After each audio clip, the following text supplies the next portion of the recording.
Everybody knows that knowing many words is important, but how important is it? And how should you expand your vocabulary in Chinese?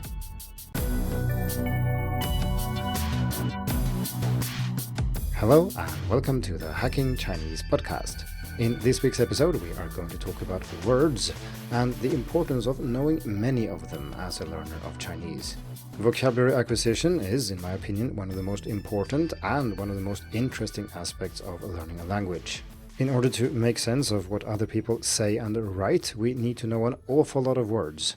Of course, we also need words to be able to speak and write ourselves, but nowhere near as many as we need for listening and reading.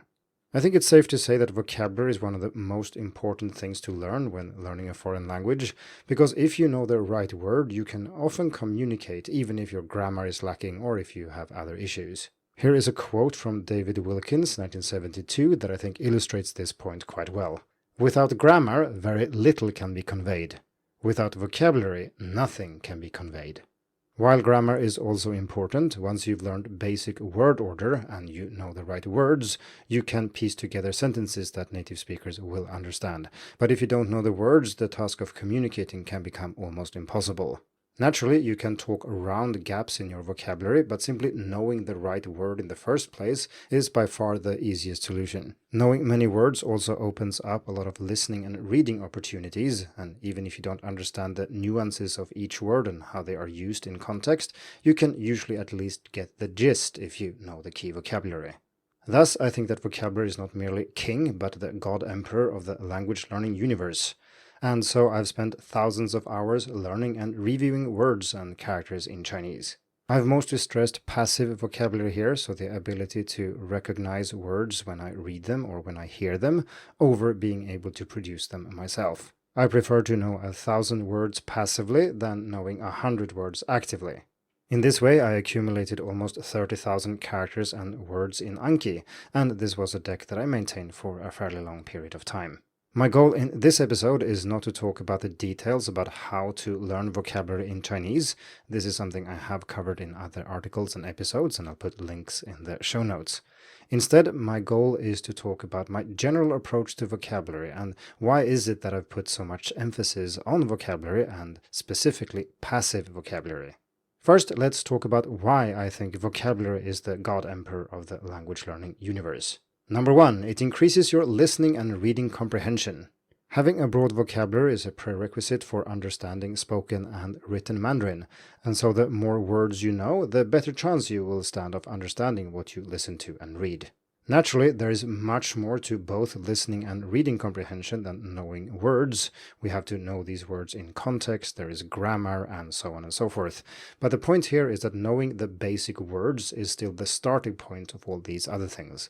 If you don't understand the key words, you can use all the listening and reading strategies you want, but you might still fail to understand if you lack all the key words. Another way of putting it is to say that knowing the words is a stepping stone to listening and reading, which is where you actually learn how these words are used, their finer nuances, etc. You do not learn these from lists or in your textbook, you learn those by enough reading and listening.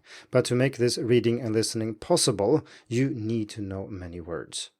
Number 2, a broad vocabulary increases your chance of being understood, both when speaking and writing. As mentioned already, knowing many words is extremely important for listening and reading, but it is of course important for speaking and writing as well. It's just not as important. The reason for this is that fluency is very important when it comes to producing Chinese yourself, so how well and how quick you know words and grammar also matters. And if you know a small set of vocabulary really well, you can get pretty far with that.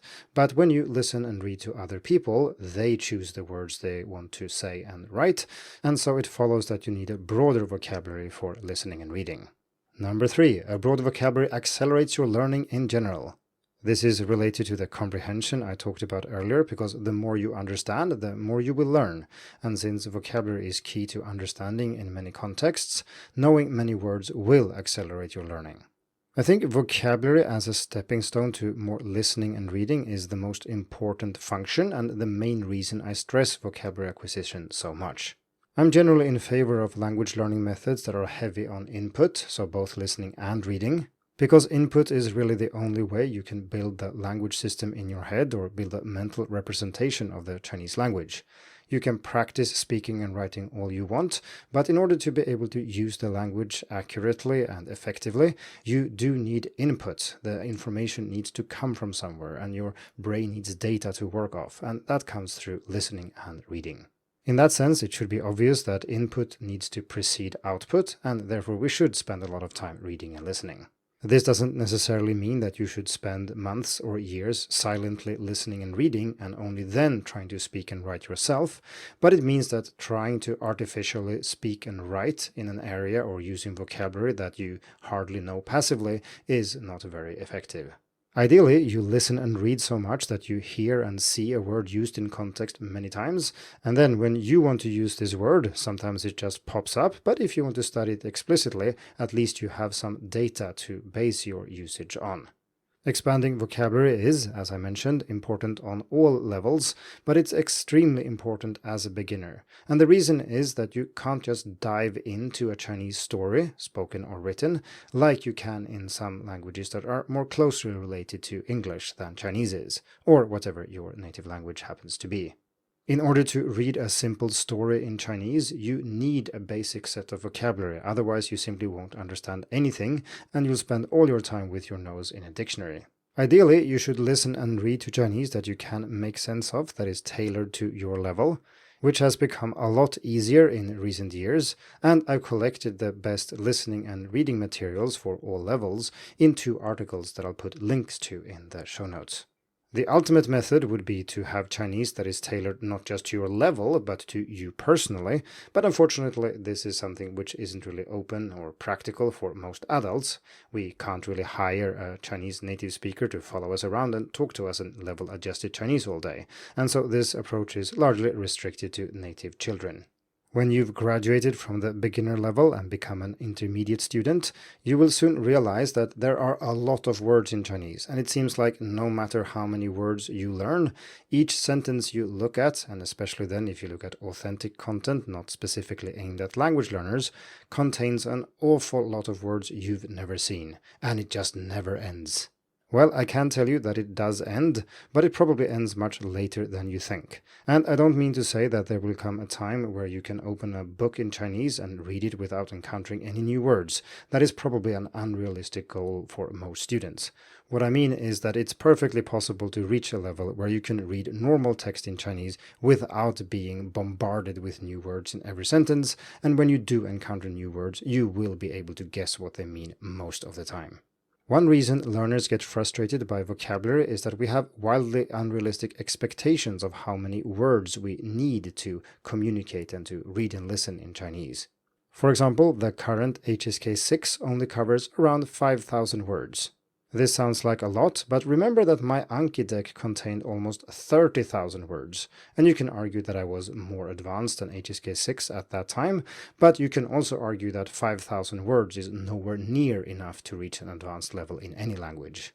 Knowing 5,000 words simply isn't enough to read newspapers, novels, and so on. As a more advanced student, I think knowing many words is great because it gives access to all this literature, to newspapers, to other things you might be interested in reading about or things you want to listen to.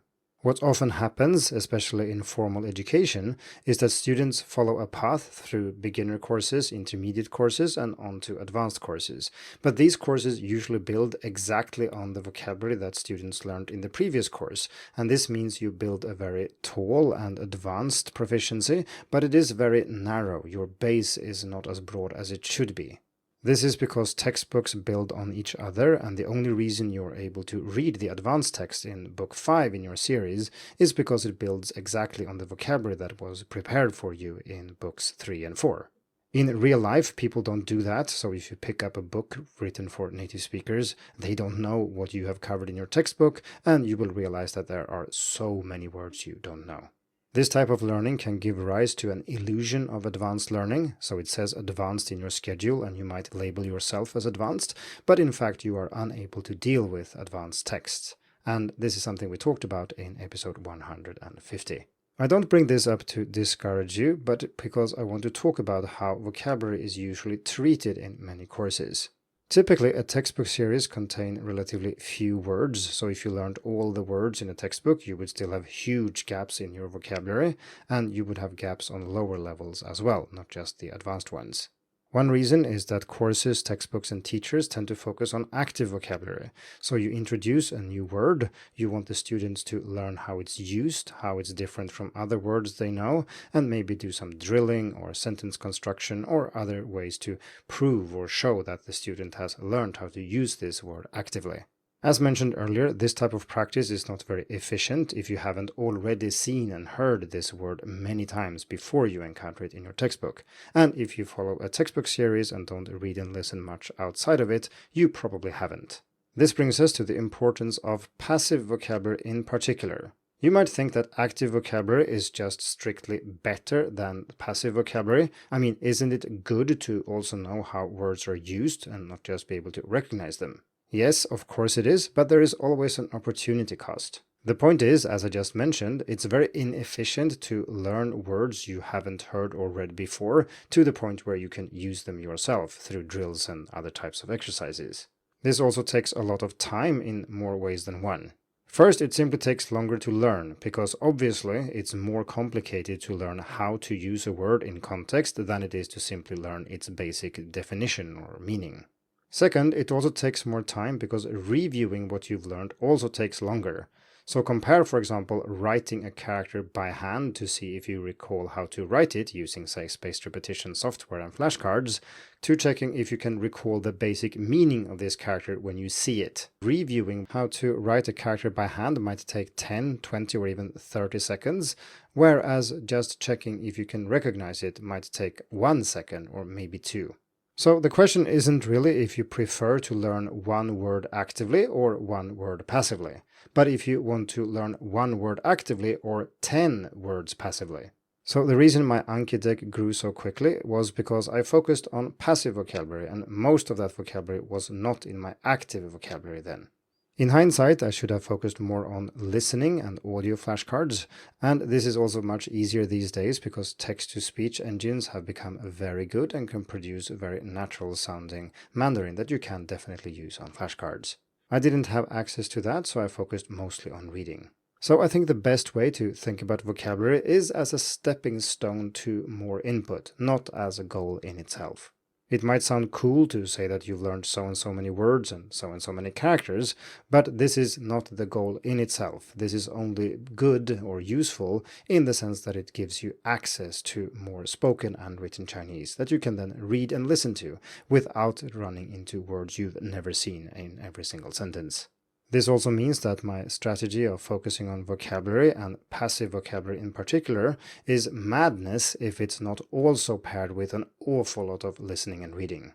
This doesn't just mean you should read a little bit extra on the side beyond your textbook, maybe finish a book or two and then read a graded reader. It means you should find every graded reader you can on your level and read all of them. You should also try to find as many podcasts as you can at your level and fill your days with comprehensible input. For recommendations what to read or listen to, please check the show notes. Looking back at my own learning, with my emphasis on vocabulary in the manner I've described, I'm quite happy with the results, and there aren't many things that I would change fundamentally if I were to learn Chinese again from scratch. As I said earlier, I would focus more on listening and also use audio flashcards, and I would probably try to read and listen to Chinese that is more on my level, rather than reading and listening to things that are well beyond my level. This is an important point because if you read things that are too hard, you will end up covering too little text. You will see too few characters, and this means that you won't get exposed to the vocabulary enough to learn it. If you read something easy, you might be able to cover 10 times as much text as if you read something very hard. The same is true for listening to a certain extent. If you spend a lot of time on listening to things that are very hard, that you need to listen to over and over, or maybe stop or look at a transcript, you waste a lot of time. You don't hear many words in different contexts, compared to if you listen to things you can make a sense of more easily. Then you will hear words used by people in different contexts all the time, and you will naturally absorb how they are used, so you can use them in your own speaking as well. Extensive reading and listening are essential, but the only way to get access to enough text and enough spoken Chinese is to also know many words. Thank you for tuning in to the Hacking Chinese podcast. If you like this episode, please share it. More information and inspiration about learning and teaching Chinese can be found at hackingchinese.com. See you in the next episode, and until then, good luck with your studies.